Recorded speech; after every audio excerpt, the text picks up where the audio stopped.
Imagine the night stretching out like a velvet ribbon in the Hollywood Hills. Usher's 40th birthday is hitting that dangerous 2 a.m. sweet spot when the crowd thins.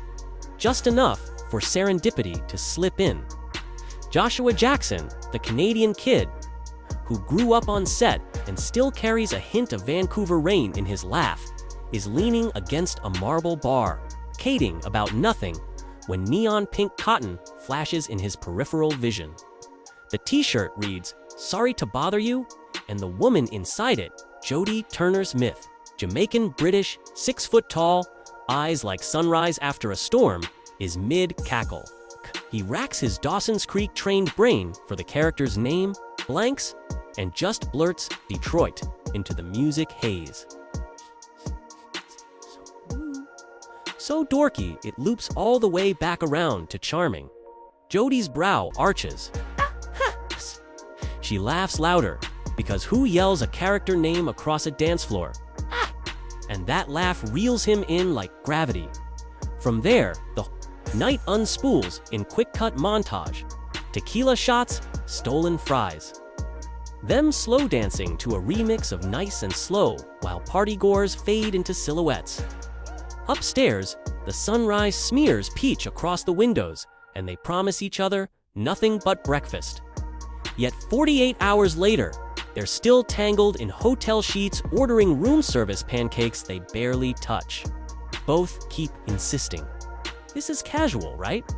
The way people do when they're already lying to themselves. Weeks become a secret pattern. Her shooting schedule in Atlanta, his meetings in New York, yet somehow flights align, hotel keys multiply, and inside, jokes layer like sediment. They're ninja stealth about it. 0 couple selfies. Location tags turned off. Burner Uber accounts so gossip blogs can't trace their pickups. Sometimes, they risk grocery runs in Silver Lake disguised under hoodies and baseball caps. Paparazzi. Photos show 2 mystery friends grabbing oat milk lattes, never guessing the electricity crackling 6 inches above those disposable cups. Joshua's crew notices the change first. He used to carry breakup bruises from his decade-long relationship with Diane Kruger like weight plates he couldn't set down. Suddenly, he's whistling in the trailer, reading Octavia Butler because someone recommended it, and replying to texts with heart emojis. Jodie's circle clocks it too, the London girl who'd sworn off Hollywood. Romance, after watching friends combust under tabloid flash, now grins at her phone between takes on Queen and Slim. Lips mouthing replies she refuses to send via voice. Note because she's saving the sound of her accent just for him. Cut to New Year's Eve, 2018. Picture volcanic sand still warm from the Nicaraguan sun. Bonfire sparks floating up to meet stray fireworks. Jodie's barefoot heartbeat hiccuping in her throat. Ka! Rehearsing a question that doesn't feel real until she's kneeling. Scuffed seashell in one hand, ring in the other. Joshua's eyes widen, then crinkle with that boyish holy smokes grin. He says yes like he's waited 13 years to say it. They collapse into the surf, jeans soaked, laughing like teenagers who just broke every rule and got rewarded for it. Days later, he borrows the resort chef's guitar, strings a wobbly G major chord at sunrise, and asks her right back. 2 proposals, 2 rings.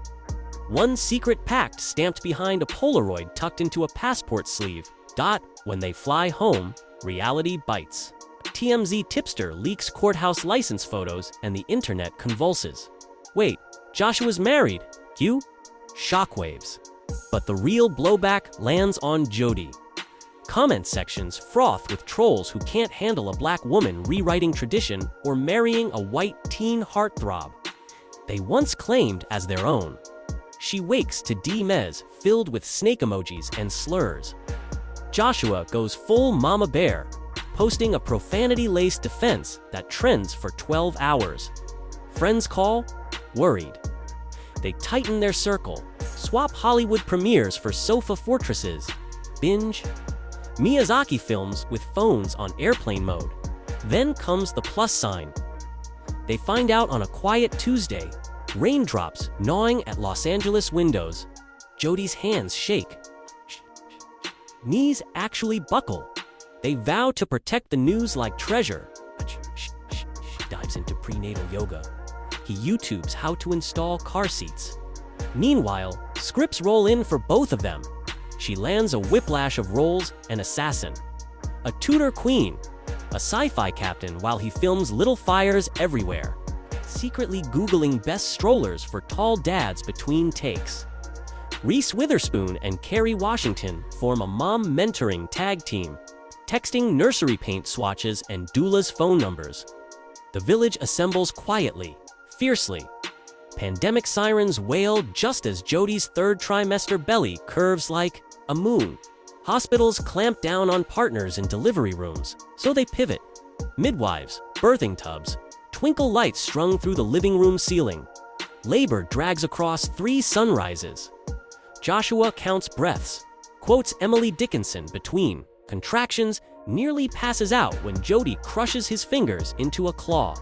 Finally, Janie arrives, slick and squalling, tiny fist clutching air.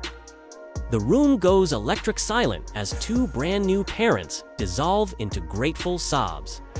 Joshua whispers, "You did it, warrior," over and over while Jodie kisses their daughters. Damp curls, smelling oceans, and forever. Quarantine life becomes a gentle time loop.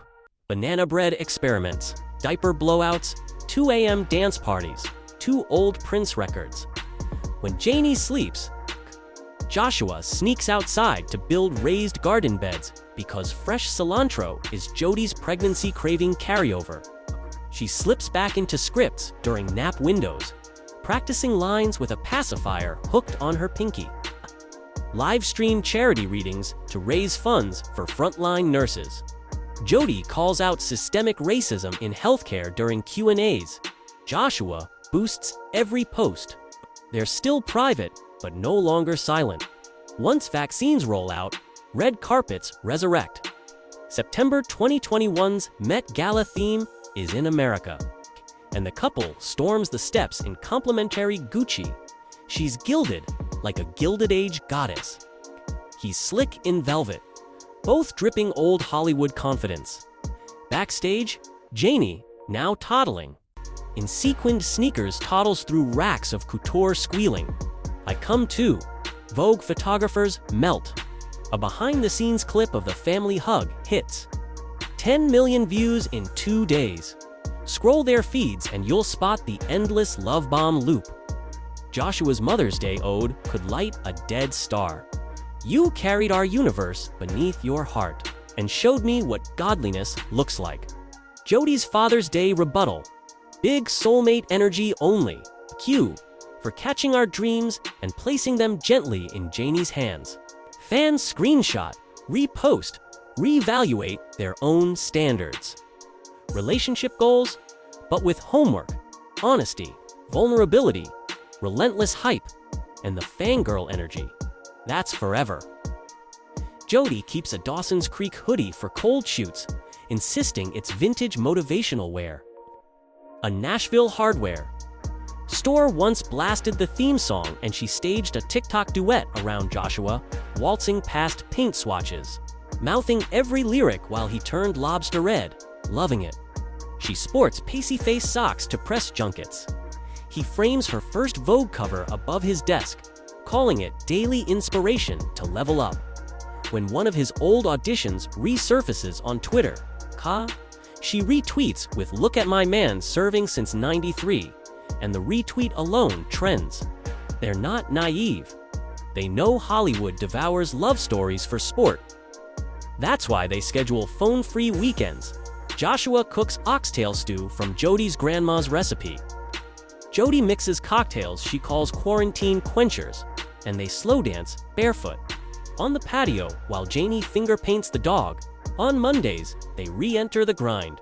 Table reads, fittings, Zoom pressers. But every night ends the same.